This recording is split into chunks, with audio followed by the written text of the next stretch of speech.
కేటీఆర్ గారు ఈ యొక్క ఫార్ములా ఈ రేస్ విషయంలో జరుగుతున్నటువంటి ఎంక్వైరీ ఈడీ ఎంక్వైరీ కానీ రాష్ట్ర ప్రజలను ఈరోజు మనం చైతన్యపరచాల్సిన అవసరం ఉంది.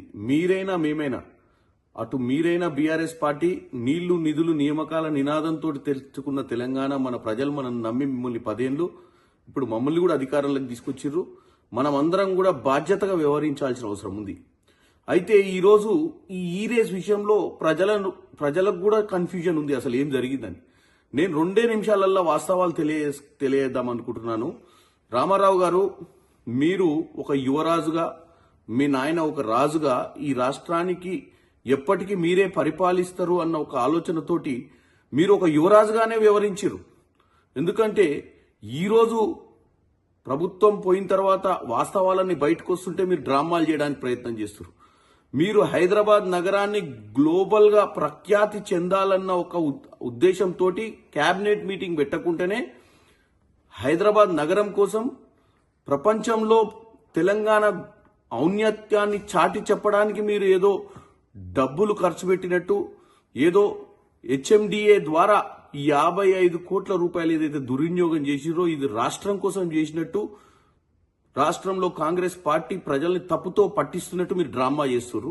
ఇది వాస్తవం కాదు. వాస్తవం ఏందో నేను చెప్తున్నానండి, ఒకటే ముక్కలే చెప్తా. ఈ యొక్క ఫార్ములా ఈ రేస్ కంపెనీ FEO ఫార్ములా ఈ operations company London based company, అంటే లండన్ లో ఉన్న కంపెనీ.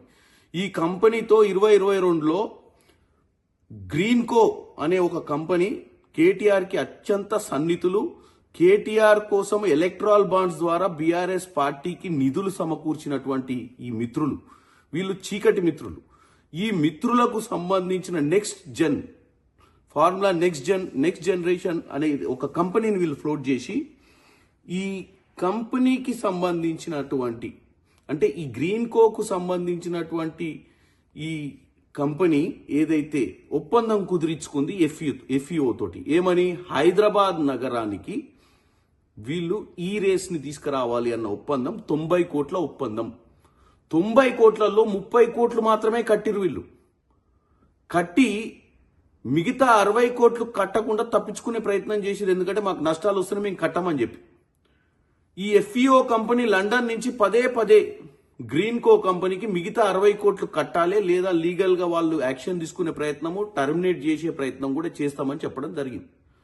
2023లో రేస్ కు సంబంధించి 2022లో అగ్రిమెంట్లు చేసుకుని 30 కోట్లు కట్టి 60 కోట్లు ఎగ్గొట్టితే నోటీసులు సర్వ్ చేస్తే ప్రజలకు తెలిసిపోతుంది అని చెప్పి వీళ్ళు చేసిన భాగోతము.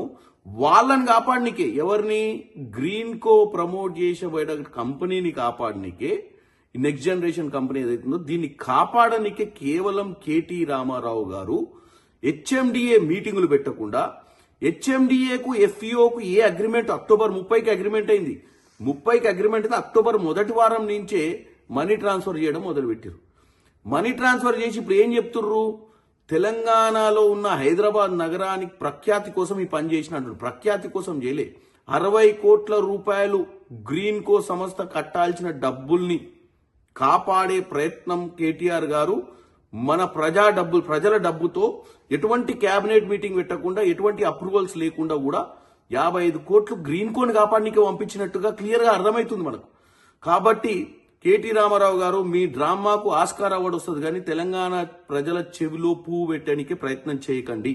ఇది కేవలం ఒక మిత్రుని కాపాడే ప్రయత్నంలో మీరు ప్రజల సొమ్ముని దుర్వినియోగం చేసినట్టుగా క్లియర్ గా కనపడుతుంది. ఇంకా మనం తప్పుతో పట్టియొద్దు. వాస్తవంగా ఈరోజు ఈడీ కానీ సుప్రీంకోర్టు కానీ వాళ్ళు నిజ నిర్ధారణ చేస్తారు. ఈ రోజు నేను చెప్పాల్సిన అవసరం ఎందుకు వచ్చిందంటే, ఈ ఎంక్వైరీ నడిచేటప్పుడు కూడా మీరు ఇంకా ప్రజలను తప్పుతో పట్టియొద్దు.